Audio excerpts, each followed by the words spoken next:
We have a fun one tonight. First of all, the great 8 just scored his 900th NHL goal, and it was how we all expected on the backhand. For real though, this isn't how I thought it would go down, but Binnington, a little casual with it, gets his pass tipped down by Ovi. He throws it in front of the net. A shot from the top of the circle's missed. The puck goes off the backboards. Ovi grabs it and flings it in on the backhand, becoming the first NHL player to ever score 900 goals. First and perhaps last, who knows? What happened after this was hilarious though. Jordan Binnington attempts to hide the puck in his pads and skate away. And this to me seemed like a genuine attempt to steal the 900th goal puck. He does not want that in the Hockey Hall of Fame or in Ovi's collection. He wants to sell that on eBay. And you know, after tonight's performance, I can't say I blame him. Back to Ovi though for a minute. He's been having a bit of a tough year. This was only his 3rd goal so far. He's definitely falling a bit more into a niche role at 40. Taking almost exclusively O-zone face-offs. Spencer Carberry said he's happy with his play despite the lack of production so far, and hey, it is still very early. The appropriately titled website Russian Machine Never Breaks points out that Ovi's shot volume is way down, as is his shooting percentage, which is at 9.1% compared to a career average of 13.1. So this really is the type of thing where he just needs to keep playing and get the chances up. The Capitals are a good team, and I mean, it's good for him that they have other offensive weapons. But speaking of weapons, Binnington would let in 2 goals in the next 8 or so minutes, leading to him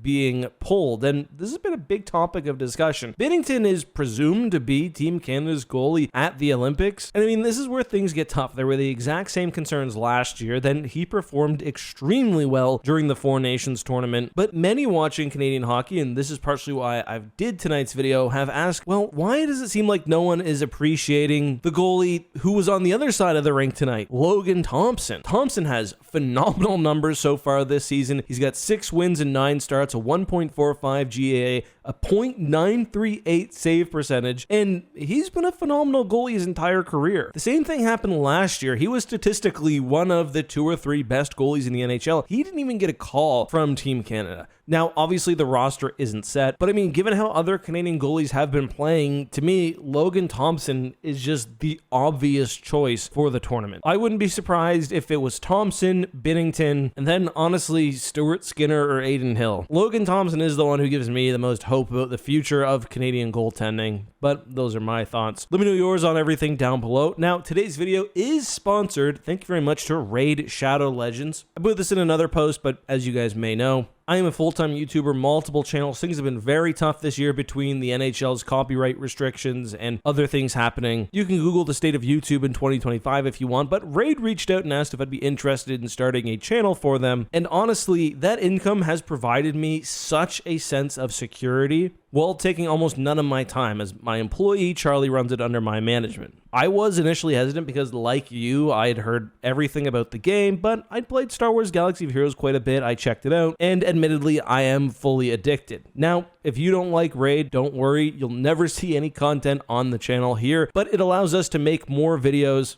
And if you want to try it out, you can use our link down in the description, or maybe more importantly, go check out the other YouTube channel if you're interested. I'm about to hit 9 years on YouTube between this channel, my other channels, and it's deals like these, which really are great because it doesn't impact content at all, but it fully supports my work while allowing me to remain independent. Anyway, see you next time.